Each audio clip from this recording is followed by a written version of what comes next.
മത്തായി 14 അതിൻ്റെ 27. അയ്യോ, അതൊരു ഭൂതം എന്ന് പറഞ്ഞ് ശിഷ്യന്മാർ നിലവിളിച്ചു. അങ്ങനെ നിലവിളിക്കുന്ന ശിഷ്യന്മാരോട് യേശു പറഞ്ഞു, ധൈര്യപ്പെടുവീൻ, ഞാനാകുന്നു, പേടിക്കേണ്ട എന്ന് പറഞ്ഞു. അവർ കടലിലായിരുന്നു. ഞാനൊരു ചോദ്യം ചോദിക്കട്ടെ, നിങ്ങൾ കടലിലാണോ? അവർ കൊടുങ്കാറ്റിലായിരുന്നു. നിങ്ങൾ ഒരു കൊടുങ്കാറ്റിലാണോ? അവർ 4-ാം യാമത്തിലായിരുന്നു എന്ന് പറഞ്ഞു കഴിഞ്ഞാൽ 1-ാം യാമം കഴിഞ്ഞു, രാത്രിയുടെ 1-ാം യാമം കഴിഞ്ഞു, 2-ാം അവർ വല്ലാതെ ക്ഷീണിച്ചിരുന്നു. നീ നിൻ്റെ ജീവിതത്തിനകത്ത് കാത്തിരുന്ന് 4-ാം യാമത്തിലായതാണോ? അവർ കണ്ടപ്പോൾ പറഞ്ഞത് ഭൂതമാണെന്ന്. എന്തൊക്കെയാണ് ഭൂതങ്ങൾ?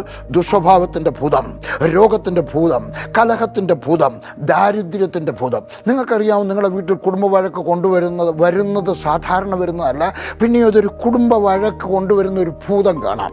അവൻ നിങ്ങളുടെയൊക്കെ പറയാണ്, ധൈര്യപ്പെടുക. നീ കൊടുങ്കാറ്റിലാണോ? നീ ദുഃഖത്തിലാണോ? നീ ദുസ്വഭാവത്തിലാണോ? രോഗത്തിലാണോ? കലഹത്തിലാണോ? പേടിക്കാണോ? കള്ളന്മാരെ പേടിയാണോ? ഭാവിയെപ്പറ്റി പേടിയാണോ? ബിസിനസ്സിനെ പറ്റി പേടിയാണോ? യേശു ക്രിസ്തു പറയുകയാണ്, ധൈര്യപ്പെടുവേൻ, ഞാനാകുന്നു, പേടിക്കണ്ട. യേശു വന്നാൽ നിൻ്റെ പേടി മാറും. യേശു നിൻ്റെ വീട്ടിൽ വന്നു കഴിയുമ്പോൾ ഫോട്ടോ വെച്ചിരുന്നാൽ പോരാ, ഒരു വാക്യം എഴുതി ഒട്ടിച്ചിരുന്നാൽ പോരാ, PG പരീക്ഷയുടെ കുറച്ച് പുസ്തകങ്ങൾ അടുക്കി വെച്ചിരുന്നാൽ പോരാ, നിങ്ങൾ വേദപുസ്തകം വെച്ചിരുന്നാൽ പോരാ. പിന്നെ യേശു വരണമെങ്കിൽ ഞാൻ ഒരു ചോദ്യം ചോദിക്കട്ടെ. ഇന്ന് യേശു നിൻ്റെ വീട്ടിൽ വന്നാൽ നിനക്ക് വീട് പെട്ടെന്നൊക്കെ എന്തെങ്കിലുമൊക്കെ അഡ്ജസ്റ്റ് ചെയ്യേണ്ടി വരുമോ?